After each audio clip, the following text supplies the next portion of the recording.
tantangan terbesar kita dalam mendidik anak-anak kita. Jumlah gay yang terdapat di Sumatera Barat bertambah banyak, dan ini banyak kaitannya dengan pola asuh yang ada. Dalam satu penelitian, di antara penyebab LGBT itu berkembang adalah adolescence. Ketika anak kehilangan figur ayah, maka lihatlah dalam Al-Quran, Allah gambarkan kepada kita bagaimana ayah berbicara, berkomunikasi dengan anak. Jangan hanya bahasa marah untuk sampai kepada anak, akan tetapi bahasa yang membuat anak tahu kenapa dia salah dan kenapa dia dibenturkan. Bagaimana ungkapan Nabi Ibrahim kepada anaknya Ismail? Bagaimana kita mendapati Daud dengan Sulaiman? Gambaran-gambaran itu buat kita tahu bahwasanya betul ibu punya pilar penting dalam pendidikan, tapi ayah jangan pernah lupa. Dia punya kecerdasan yang mengajarkan kepada anak bagaimana menjadi lelaki sesungguhnya dalam kehidupan. Ayah punya peran untuk menunjukkan kepada anak bagaimana dia menghadapi semua tantangan kehidupan. Maka kita akan dapati peran-peran orang tua inilah yang mestinya dimainkan oleh orang tua dalam mendidik anaknya. Maka jadikanlah keluarga tempat kita bergaul dalam status rumah tangga merupakan keluarga yang penuh dengan ketenangan. Alangkah indahnya gambaran Nabi Muhammad SAW tentang rumah beliau. Baiti jannati, rumahku adalah surga bagiku. Allahu Akbar, Allahu Akbar, Allahu Akbar, walillahil hamd. Ma'asyiral muslimin rahimakumullah.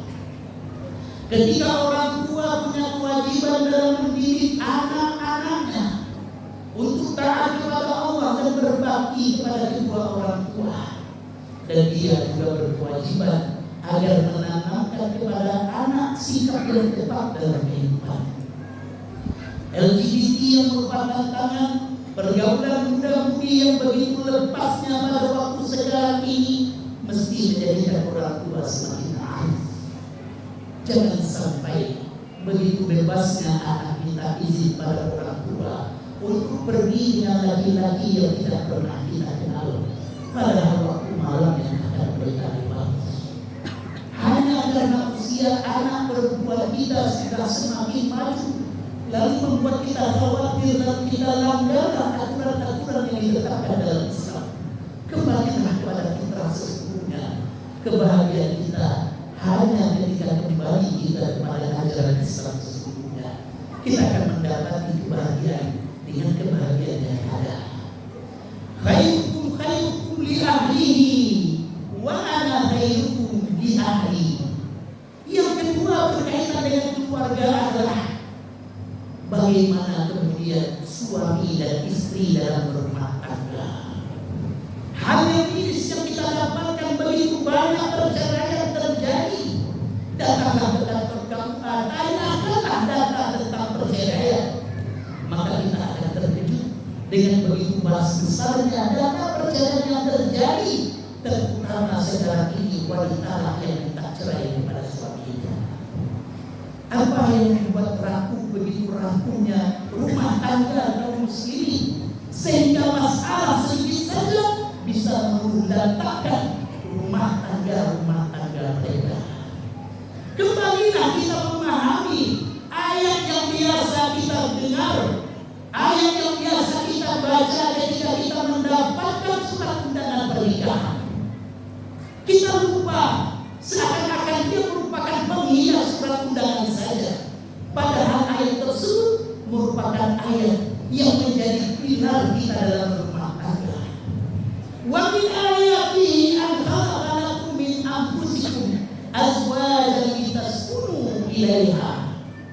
Dan di antara tanda-tanda kekuasaan Allah adalah Allah jadikan untuk kalian pasangan hidup supaya kalian tenang bersamanya. Cobalah lihat satu ayat sebelumnya dan 5 ayat sesudahnya, semua dimulai dengan wa min ayatihi, di antara tanda-tanda kekuasaan Allah. Allah gandengkan bersatunya seorang laki-laki dengan seorang wanita yang mungkin tidak kenal sebelumnya. Allah gandengkan dengan keagungan penciptaan langit dan bumi. Allah gandengkan dengan berbedanya bahasa dan bangsa kita. Seakan-akan pesannya adalah agungkanlah akan pernikahan yang kita buat. Sekali kita menikah sampai akhir hayat, kita akan pertahankan pernikahan tersebut. Maka kemudian Allah ingatkan lagi, azwajan, pasangan hidup itu berasal dari kita sendiri, bukan yang berbeda dengan kita. Sama-sama manusia, sama spesiesnya.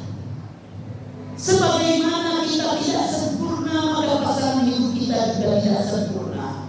Sebagaimana kita mempunyai kekurangan, maka pasangan hidup kita juga punya kekurangan. Jangan selalu melihat kekurangan pasangan hidup kita sehingga membuat kita lupa untuk bersyukur atas kelebihan yang dia miliki. Dan Allah buatkan rumah tangga yang pilar yang sangat penting yang kadang-kadang terlupakan oleh kita. Apa itu? Mawaddatun warahmah. Rumah tangga, kalaulah timbul pertanyaan apa yang mesti dilakukan suami atau istri dalam rumah tangga, maka jawaban saya adalah tambahlah kasih dan sayang selalu setiap hari dalam rumah tangga. Karena Allah ingatkan kepada kita, walaupun kita tidak pernah kenal sebelumnya dengan pasangan hidup kita, maka Allah berikan cinta dan kasih sayang tersebut. Maka inilah kenapa rumah tangga dalam Islam itu litaskunu ilaiha, supaya kalian tenang berada di dalamnya. Jangan sampai suami merasa gerah ketika masuk ke dalam rumah, karena terlalu banyak yang ditanyakan kepadanya, karena terlalu banyak yang dimintakan kepadanya, padahal mungkin kemampuannya tidak sebagaimana orang lain. Jangan sampai istri merasa gerah di rumah tangga, padahal dia juga ingin disayangi, dicintai oleh laki-laki yang telah dipercayakan oleh orang tuanya untuk dilepas kepada pendidikannya. Maka inilah tanggung jawab kita dalam rumah tangga. Pupuklah selalu cinta dan sayang dalam kehidupan rumah tangga. Mulailah tanpa perlu untuk menunggu. Jangan sampai berat untuk mengalah, karena kita bersama orang yang kita cintai tidak akan pernah berat untuk mengalah. Cobalah lihat ayah dan ibu ketika berhadapan dengan keperluan anak, apakah kita siap mengalah? Padahal sebenarnya